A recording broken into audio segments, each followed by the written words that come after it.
Do you think that Nigerians deserve this hardship that we are passing through today? Do you think that this hardship is an act of God?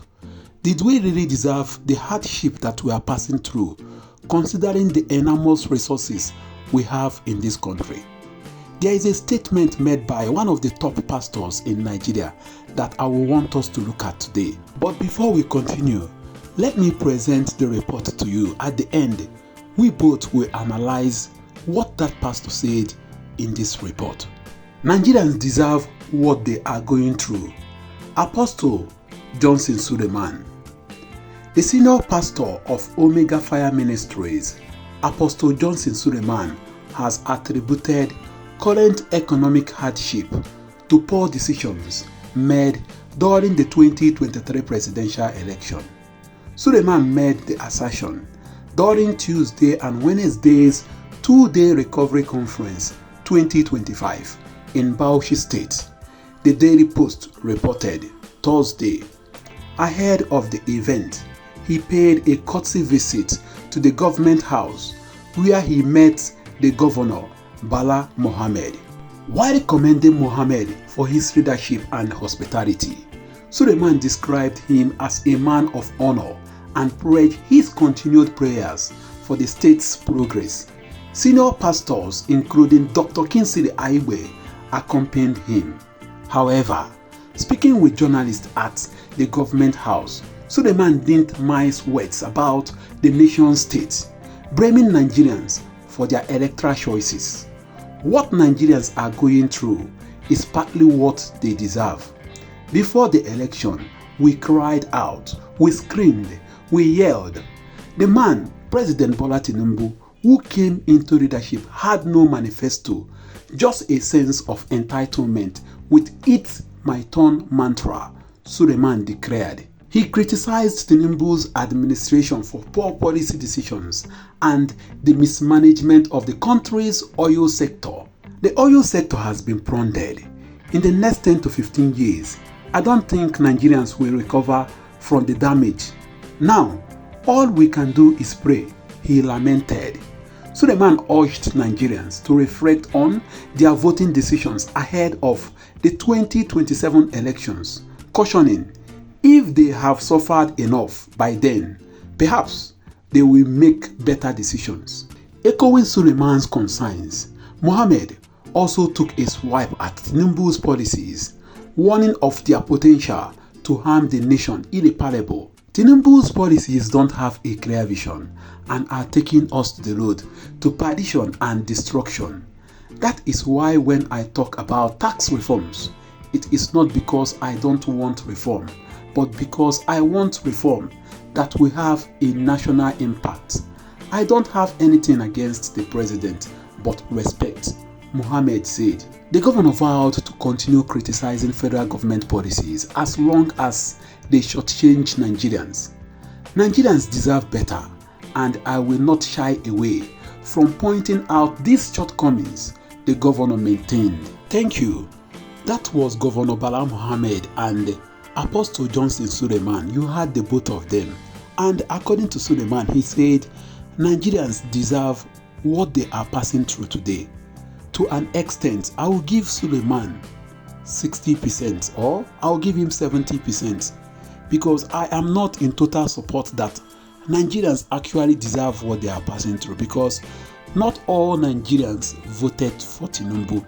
And if you take statistics of the number of people that came out to vote, if you add 8 million of Tinubu, 6 million of P2B, and 6 million of Atiku, and 1 million of Kwankwaso, you will be getting 13 plus 8. You will be getting something like 21 million of the number of people that actually came out to vote.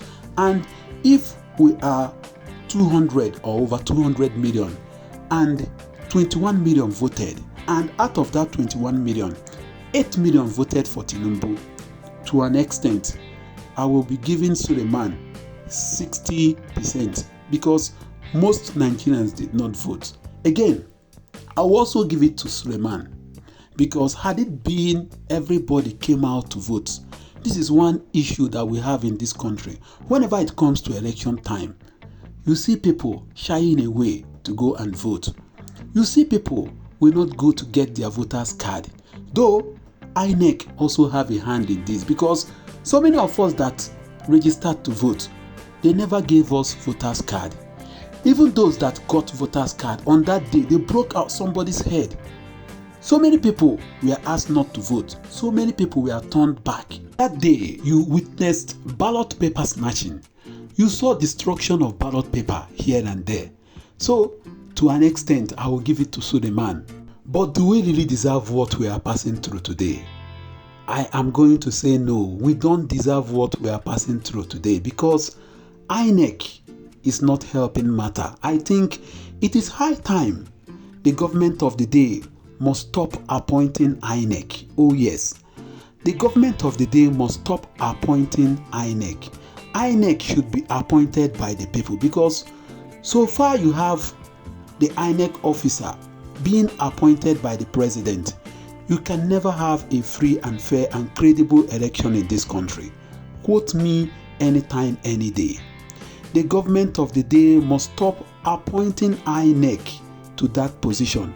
Again, if you ask Nigerians who they voted for, Nigerians will really tell you who they voted for on that day, because you had the so-called winner coming out to say that he got elected by his power.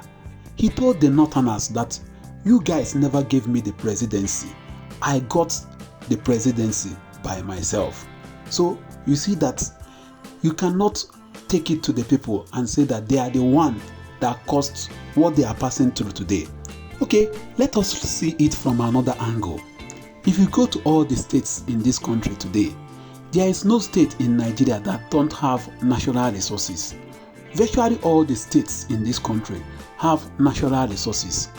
Go to other countries, go to Europe, you are going to see some states that don't even have crude oil, but they are far, far, far better than Nigeria. Look, I can give you 10 countries of the world that don't have up to 10% of what we have in this country today.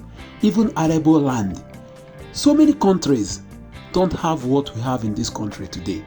But look at where we are. Do you know that then a country came to Nigeria to beg for palm fruit? But today, that country is far, far better than us. Dubai, this Dubai that every one of us traveled to.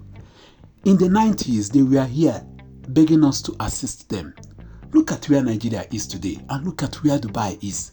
Let me tell you, Nigeria have nothing to do with suffering. We don't deserve this hardship. What is causing this hardship is our leaders. God has given us national endowment, natural resources. Every state in this country have natural resources, but we have failed leaders. We have wicked leaders. Nigerians don't deserve where they are. This is where I'm going to stop. What do you think? Drop a comment for me.